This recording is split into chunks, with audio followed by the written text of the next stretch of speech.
gentlemen, let's broaden our minds. Lawrence?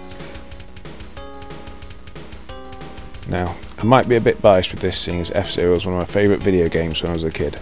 I didn't have too many games from a Super Nintendo, but F-Zero is one that I did have, and I absolutely loved it. I've also poured so many hours into F-Zero GX on the GameCube, which is probably my favourite racing game of all time, and that's despite my obsession with various Mario Kart games.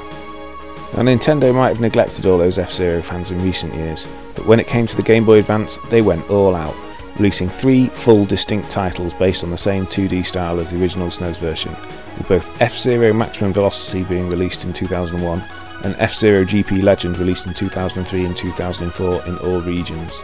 These were both decent enough titles, but pale in comparison to F-Zero Climax, which was released in late 2004 exclusively in Japan. So you will probably have to import it to get your hands on a copy, but in my opinion it's well worth it and is perfectly playable without needing to be able to read Japanese.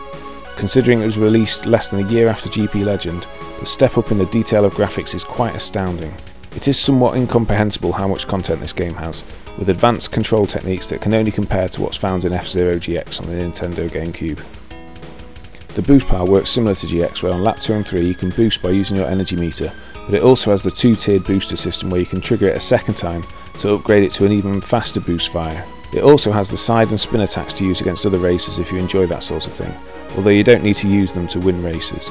There are actually 12 unlockable control settings, making a total of 22 in the game. Now obviously there aren't enough buttons for all of these, so it allows you to save different control configurations, allowing you to fully customise and save your overall preferred control scheme. As for the vehicles, all the old favourites are back with Captain Falcon. If you played F-Zero GX, you'll recognise most of them. There are actually 39 different vehicles available to unlock and play with. So the various modes within this game include Grand Prix, Time Attack, Zero Test and Survival Mode. But the unique aspect is that F-Zero Climax is the only 2D F-Zero game to have a built-in track editor. This allows you to build and race your own track designs and allows you to store up to 30 tracks and trade them with your friends. The Grand Prix mode has you racing 23 other pilots with 4 different difficulty classes to challenge in 4 different cups, the Bronze, Silver and Gold cups containing 5 tracks each, and the Platinum cup containing 8 tracks. The difficulty level you choose will change the tracks you'll get on the Bronze, Silver and Gold cups.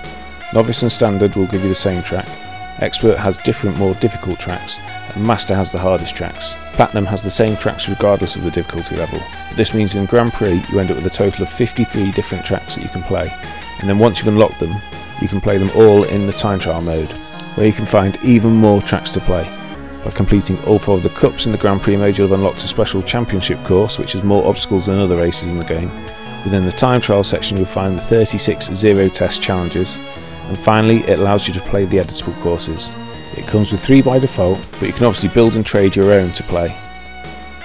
And then there is the survival mode, which presents you with similar challenges to what you might find in story mode in some other F-Zero games, and there are 108 of these for you to work your way through. Beating them allows you to unlock artwork, character profiles and story synopsis from the anime episodes, although the text for this is Japanese only. Then we come to the music, which is mostly a refreshing throwback to the F-Zero on the Super Nintendo, which holds a special place in the heart of anyone that played the original game back in the day.